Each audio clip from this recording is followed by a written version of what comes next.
Mga ka-Republic, talo ang Gilas Pilipinas sa kanilang unang laban sa FIBA Asia Cup 2025. Ang resulta, naglitawan sa social media ang mahuhusay na coach sa Facebook. At inaasahan din natin kapag natatalo ang Gilas, nagsusulputan din ng mga Pinoy na kung magsalitay parang mga veterano sa NBA. Nadalawang sunod ng Chinese Taipei ang ating national team. Una, noong final window ng qualifiers at ngayon sa Asia Cup.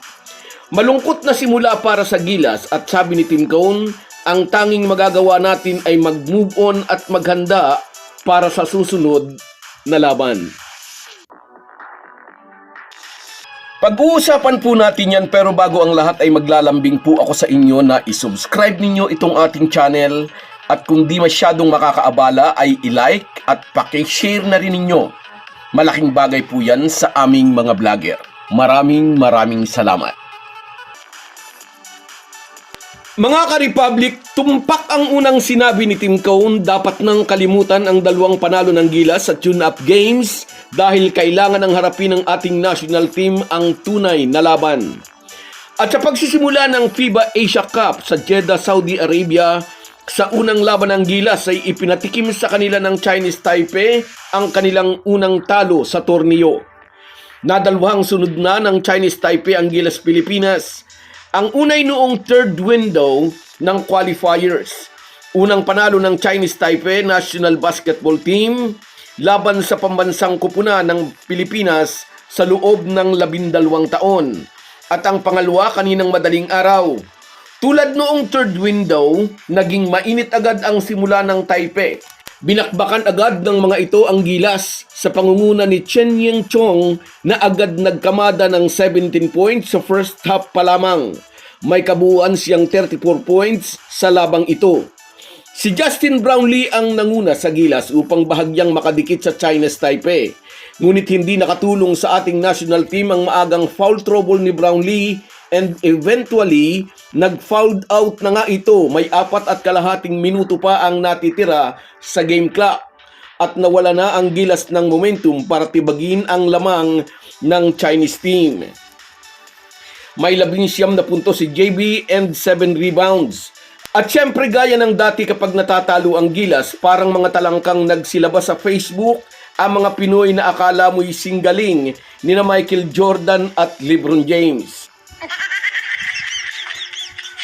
Dapat daw ganito, dapat daw ganon. May 16 points si Scottie Thompson na may kasamang 7 rebounds and 5 assists. Samantalang may katulad na puntos si Dwight Ramos. Bukod kay Justin Brownlee, maaga ring na-foul trouble sina AJ Edu at Chris Newsome. Third quarter pa lang ay may 4 na foul na rin ng naturalized player ng Chinese Taipei, ngunit hindi ito nasamantala ng mga Pinoy. May 16 points and 9 rebounds si Brandon Gelbeck.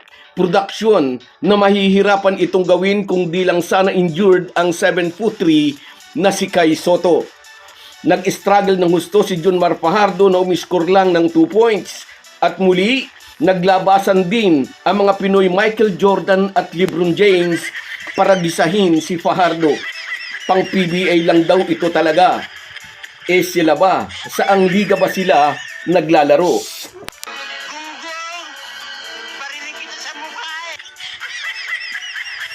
Sa kabila ng pagkatalo, may silver lining na nakita ang Gilas coach. Muntik nang maigiya ni Kevin Kiambao sa comeback win ang Gilas nang ipasok ito sa second half, scoring 17 points and 16 minutes of play. 5 puntos agad ang ibinuslo ni KQ sa pagsisimula ng fourth quarter.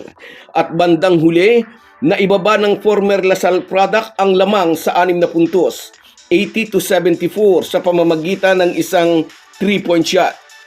Ngunit iyon na ang huling palag ng Gilas dahil nag-fouled out na nga si Justin Brownlee pagkatapos ng 3-point shot na iyon ni Kiambao. He came out and played with a lot of energy, hit some big shots for us, sabi ni Tim Cone. Pero kinapus pa rin ang Gilas at nasabi pa rin ng American mentor, si KQ raw ang highlight ng unang laro ng Gilas ngayong FIBA Asia Cup sa Jeddah. Inaasahan na magiging mahaba ang playing time ni Kiambao sa pagharap natin sa Tall Blacks bukas.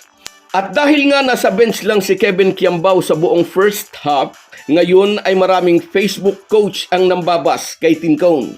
Kesyo ganito, kesyo ganon. Di daw dapat binangko si Kiambao sa first half.